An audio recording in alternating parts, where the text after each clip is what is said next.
Udah Tapi pernah.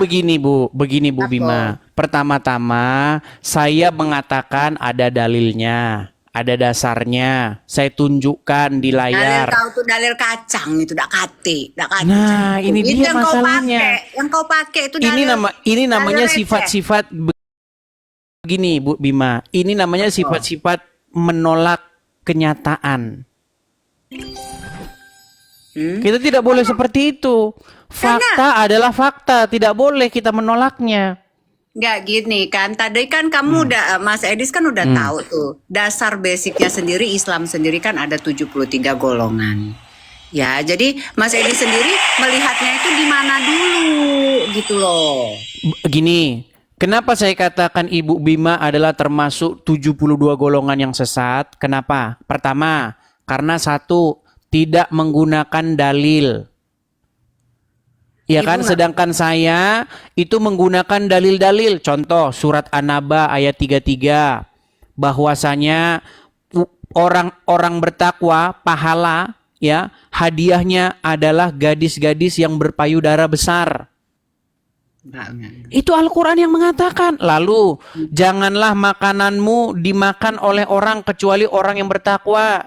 Janganlah kamu berteman kecuali dengan orang muslim. Nggak, saya tidak sepaham dengan itu. Masalahnya itu ajaran agama Islam.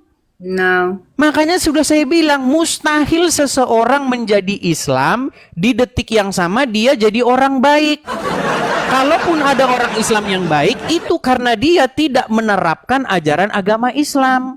Apakah kita penting memperdebatkan suatu kata-kata yang dibuat oleh manusia sendiri sehingga mengenyampingkan yang namanya kesucian ruh kita sendiri?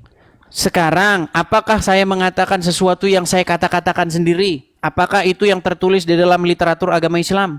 Dibuat oleh siapa? Bukankah Anda...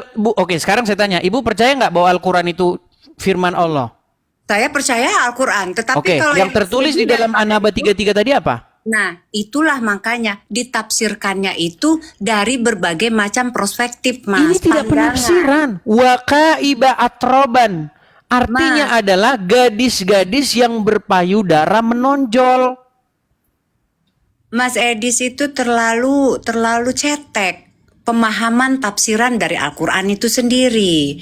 Secara gini, Mas, kalau kita itu ibaratnya sudah menjadi ruh, apakah masih kita pandang itu yang kayak gunung-gunung apa tadi Mas bilang itu? Nah, itulah Masih ajaran agama ya, toh? Kristen. Nih, ada satu dialog antara Yesus dengan orang-orang Saduki. Mulai kejang-kejang. Jadi ada satu sekte dalam agama Yahudi, yaitu orang-orang Saduki. Orang-orang Saduki itu tidak percaya dengan kebangkitan orang mati. Kalau orang sudah mati, sudah selesai hidup ini, nggak ada kebangkitan. Nah, orang-orang Saduki dalam tanda kutip, mereka mengejek Yesus dengan pertanyaan begini. Guru adalah seorang wanita. Dia memiliki suami, kemudian suaminya meninggal. Nah, kemudian dia mengambil suami lagi, suaminya meninggal lagi.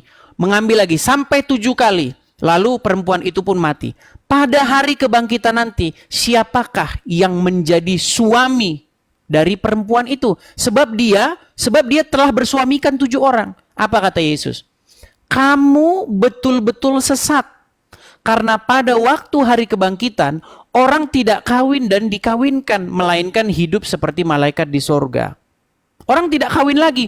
Tubuhnya tidak membutuhkan lagi makanan untuk bisa hidup. Tetapi dibangkitkan dengan tubuh yang baru. Nah, sedangkan di dalam ajaran agama Islam, lanjut. Loh, bahkan ceramah. Ada ceramah dari satu ustazah. Ceramahnya sangat viral dan fenomenal. Apa dia bilang? Di hari surga besok, Bu. Ya, jangankan pangeran-pangeran, suami orang pun tidak apa-apa. Itu ajaran ustazah yang sangat viral.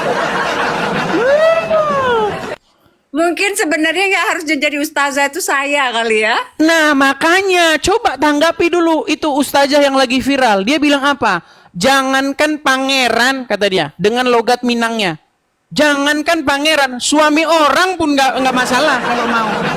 Itu surganya Islam. Turunin bang, bosen katanya. Udah disuruh turun saya. Gimana kira-kira? Boleh kita lanjut lagi besok atau bagaimana? Oh, nggak masalah. Saya tadi juga sebenarnya agak menarik sih ilmu ini ya. Sharing ini gitu kan, debat ini gitu kan.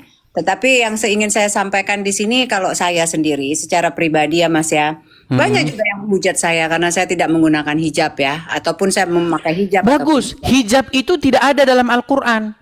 Nggak ada, hijab itu tutup kepala, nggak ada. Saya 13 tahun memperdalam agama Islam, ya 100 kali lebih saya membaca Al-Quran, tidak saya temukan pengertian hijab itu artinya tutup kepala. Yang dihijabi itu ini, dada ke bawah. Karena ya. zaman dulu perempuan-perempuan itu tidak pakai atasan, mohon maaf, tidak pakai atasan. Lalu Umar punya ide, Umar bin Khattab, sahabatnya Muhammad punya ide, berkata begini, wahai Rasulullah, bagaimana kalau istri-istrimu ini dihijabi? Hijab tuh artinya penutup, penutup badan, Iya, bukan iya. penutup kepala. Hijab Ya sebagai sudah. penutup kepala Makanya, itu. Mas Edi, saya bilang di dalam agama saya sendiri pun, dalam agama sebagai seorang muslimah ya, saya juga sebenarnya agak-agak sedikit ingin membuka gitu ya untuk pemahaman teman-teman ya. Ternyata di dalam Muslim sendiri saling menjatuhkan dengan